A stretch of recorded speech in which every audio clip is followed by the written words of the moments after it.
এই গ্রামের মানুষের একটাই রাস্তা, এই রাস্তা দিয়ে মানুষ যায় এবং বর্ষা মৌসুমে যখন হাওর ডুবে যায় তখন আমাদের বস্তি এলাকার মানুষ ওই রাস্তা দিয়ে গরু নিয়ে ওই পাহাড়ি অঞ্চলে চলে যায়। কিন্তু জানি না কিসের জন্য হুট করি বাগান, আমি জানি আমার জানা মতো যতটুকু জানি আমার ওই বয়সের ভিতরে বাগান 1300 একর জায়গা লিজ দিছে বাংলাদেশ সরকারের কাছ থেকে। প্রেসিডেন্ট মহোদয় বা ডিসি মহোদয় বা আমার টিওনো মহোদয় সাহেব যদি তাদের কাগজপত্র দেখেন তাহলে অনেক বেশি জায়গা তারা দখলে রাখছে এবং তারা নিয়ন্ত্রণ করে এটা উপভোগ করতেছে। এই রাস্তার যদি বাগান কর্তৃপক্ষ বাধা দিতেছে কিসের জন্য বাধা দিতেছে আমরা জানি না, আমাদের জানা নেই। অ্যাসিলেন্ট সাহেব উনি একবার এখানে এসেছিলেন, এসে বাগানকে বলেছেন যে তোমরা ওদের রাস্তা বাধা দিও না, ওরা যাতায়াত করুক, আর তোমরা যেটা করার এটা রাস্তা ছেড়ে করো, পরবর্তীতে এটা দেখা যাবে। এরপরে জানি না বাগানের কর্তৃপক্ষ, ঊর্ধ্বতন কর্তৃপক্ষ, ম্যানেজার সাহেব কিসের বলে, কোন কাগজের বলে এই কাজটি করেছেন, উনিও বর্তমানে নাই, চলে গেছে।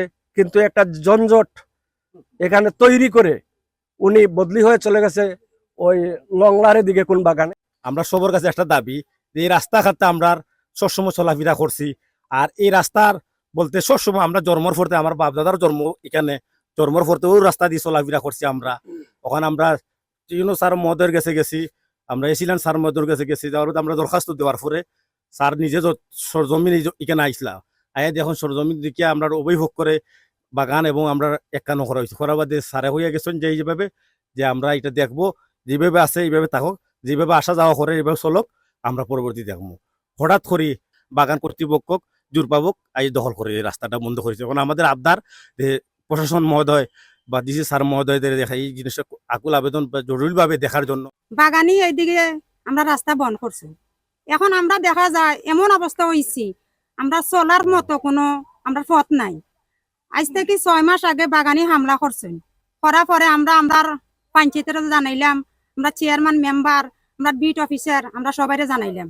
জানানির পরে সবাই আগাইছেন, কিন্তু তারা কেউরে বাগানিয়ে সম্মান করছেন না, মানছেন না। সবাই আমরা যাইতাম, তারা রাস্তা বন্ধ হইলেছে। আর সবাই আমরা অনেক সময় একলা পড়ে যায়, আওয়া যাওয়া করতে পারি না। সবাই হইলে তো মেঘ বৃষ্টির সময় আমরা অটো এখানে করিয়াও যাইতে কি পারি, আর সবাই এখন রাস্তাও বন্ধ হইলেছে, আমরা আর যাইতে পারি না। অনেক সময় আমরা বাজারও যাই, কোনো একটা দরকারের সময় তারা আমরা উপরে জোর জবস্ত করিয়া বের দিলেছে। এই যে জায়গাটা, এখানে আমার জন্মের পর থেকেই আমি এই দিক দিয়ে যাওয়া আসা করছি। 50-র কাছাকাছি আমার বয়স চলে আসছে। এর অনেক পূর্ব থেকে এই রাস্তা দিয়ে মানুষ চলাচল করতেছে। এখন এখানে বাগান এসে বন্ধ করার পরিস্থিতিতে এখানে অ্যাসিলেন্ট মহোদয় ভিজিট করেছিলেন। এই স্থানীয় এখানে 35 থেকে 40 ঘর মানুষ সরাসরি ওরা বন্দী হয়ে গেছে। অন্যান্য গ্রামের যারা আছে পূর্ব দিকে তাদের বিকল্প রাস্তা হয়তো আছে, কিন্তু এই 40-50 ঘরের কোনো বিকল্প রাস্তা নেই, এটি মাত্র একমাত্র রাস্তা। এবং আমি যতটুকু মনে করি যে বড়ছড়ার ওই পারে এই পারে কার জায়গা কতটুকু, এখানে যেহেতু অ্যাসিলেন্ট স্যার জড়িত আছেন, তহসিলদার সাহেব আছেন, উনারা বলতে পারবেন এই রাস্তাটার মূল মালিককে, এই ভূখণ্ডের মূল মালিককে। এই জায়গাটা শনাক্ত করে অনতি বিলম্বে এই রাস্তাটা যেন একটা সুন্দর সুরাহা করে, যাতে আমরা এই ঝগড়াঝাটিতে না জড়িয়ে শান্তিপূর্ণ সমাধানের আশায় ডিসি মহোদয়, অ্যাসিলেন্ট মহোদয় এবং স্থানীয় প্রশাসন এবং কুলাউড়া প্রশাসন এবং এসপি স্যারের হস্তক্ষেপের মাধ্যমে এই জিনিসটা যেন সুন্দর সমাধান হয়। রাস্তাটা বন্ধ করার পরে শুধু যে কেন গ্রামবাসীর যে সমস্যা হয়েছে তা না, আমরা এখন ডিউটিতে যাইতে হলে আমরা 4 কিলোমিটার ঘুরাইয়া অন্যদিকে যাইতে হয়। আর এদিকে আমরা খুব সহজে আমাদের এদিকে ফরেস্টের রিজার্ভ ফরেস্ট আছে, পশ্চিম দিকে পূর্ব দিকে তেমন নাই, কিন্তু পশ্চিম দিকে উত্তর দক্ষিণ সব দিকে আমাদের ফরেস্ট আছে, আমরা এদিকে ডিউটি করি। এখন গত কিছুদিন পূর্বে এই রাস্তা সংগত বিষয় নিয়ে বাগান কর্তৃপক্ষের সাথে বসা হয়েছিল, আমিও ছিলাম সেখানে। আসলে বাগানের যে ম্যানেজার সাহেব ছিলেন উনি তেমন মানে এই বিষয়টা কি করছেন বলছেন দেখবেন, কিন্তু আসলে দেখা হয় নাই। এই রাস্তাটা আসতে আমার বয়স 65 বছর।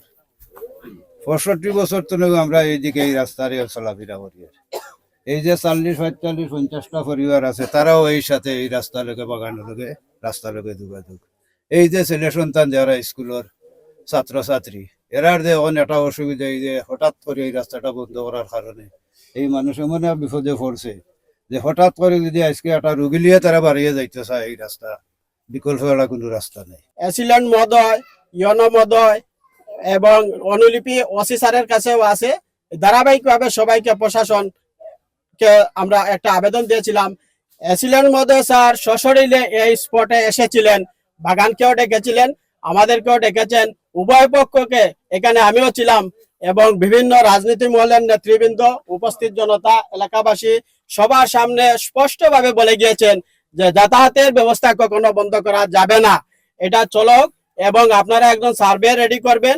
আমিও আমার অফিস থেকে একজন সার্ভে দিব এবং আমরা দেখবো এই জায়গাটা খার পড়ে আদৌ আপনাদের আছে কিনা আমাদের সরকারের। কিন্তু তারা ভিতরে যে এই রাস্তাটি বন্ধ করার পরিকল্পনা করে রেখে। বাগানের ওইখানে যে ম্যানেজার ছিলেন, প্রথমে যেদিন উনি এই সমস্যাটা সৃষ্টি করেন ওই দিনে আমি এসিলেন্ট স্যারকে ফোন দিছিলাম এবং সবকিছু বলছিলাম। তো এসিলেন্ট স্যারকে ফোন দেওয়ার পরে উনি বাগানের ম্যানেজারকে ফোন দিছিলেন। ফোন দেওয়ার পর উনি বলছিলেন যে এই বিষয়টা উনি সমাধান করে ফেলবেন, কিন্তু তারপর উনি এটা সমাধান করেন নাই। আসলে আমরা বুঝতে পারি নাই উনি কেন সমাধান করেন নাই। তারপরে আমরা এসিলেন্ট স্যারের সাথে সরাসরি কথা বলি, উনি বলছিলেন যে এটার একটা সমাধান করে দিবেন। এবং ইউনো স্যারের সাথে আমার কালকেও কথা হয়েছে, আগেও কথা হয়েছে। যখনই ইউনো স্যার ট্রেনিংয়ে চলে যান তখনই এখানে যে বাগানের ম্যানেজার আছেন উনি সম্ভবত বদলি হয়ে যাচ্ছেন। উনি বদলি হয়ে যাওয়ার কারণে উনি ওনার যে একটা সমস্যা আছে বা ওনার একটা যে বাগানের সব লোকদেরকে নিয়ে জোরপূর্বক ভাবে দা, কুড়াল, হাতিয়ার সবকিছু নিয়ে বাগানে পাগলা ঘন্টি বাজিয়ে উনি রাস্তাটা দখল করেন।